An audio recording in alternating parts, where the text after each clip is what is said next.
So previously we'd been doing a lot of group work. We wanted kids to learn how to make their own product. Now we want them to learn how to market it. But before we could have them do that, we had to really teach them what marketing is.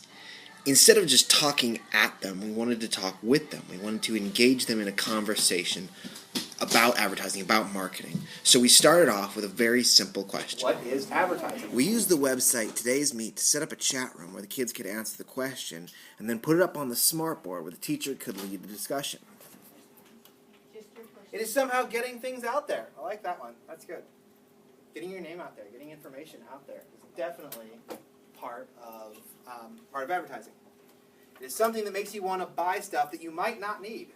Good. Excellent. By using technology like the iPad and the website, we not only engaged the kids, we also created an environment that was less fraught with social pressure and more conducive to creative thinking and conversation. The result of which was... It's a way to show people what you made. Excellent. Not always is advertising going to be about like... near total class participation, instead of just one or two kids raising their hand. Hey, look at something really cool that exists. A way to make money for a product or something unusual. The quality of the answers was also improved. Advertising is a way you can get other people to buy your products. Some ways of advertising are TV commercials, websites, and exit out ads. Ooh, that was whoever did that one. Who did exit out ads? Excellent. Next, we asked the kids another question. Does advertising affect you? Does it have any impact on you guys right now? Do you think it impacts you as an individual? Why or why not? And the answers we got varied from... No, is what Lily says. No, it does not. It doesn't really affect people unless you buy it. to the more mid-range. Sometimes it affects me because sometimes I want the stuff on the commercial. Fair enough.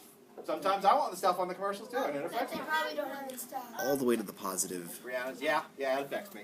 Yes. Very enthusiastic, yes. Brianna's, yeah, it affects me.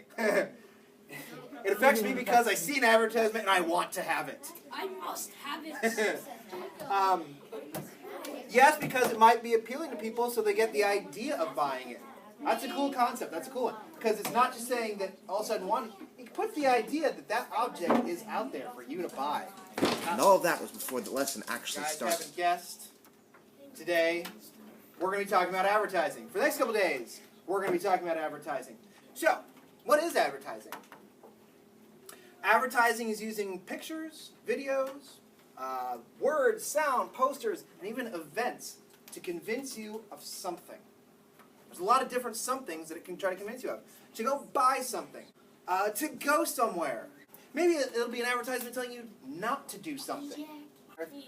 Now, ads are not always true or false, but they are always biased. What does biased mean? Anyone know? What does biased mean?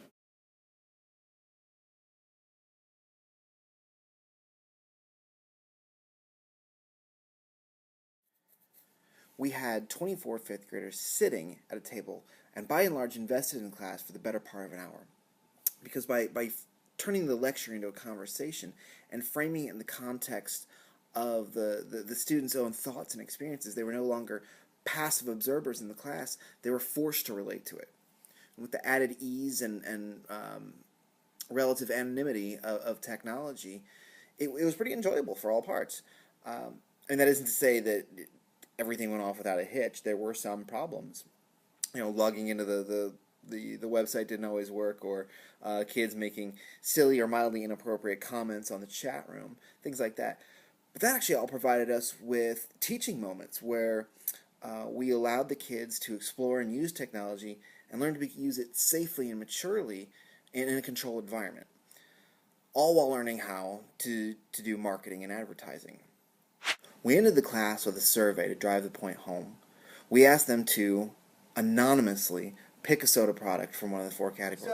So, you guys can pick a soda from one group. Doesn't matter what soda, but you're just going to pick group 1, 2, 3, The or second 4. group was the well-known brand names like Coke and Pepsi, while the others ranged from obvious generic brands to more artisanal styled sodas.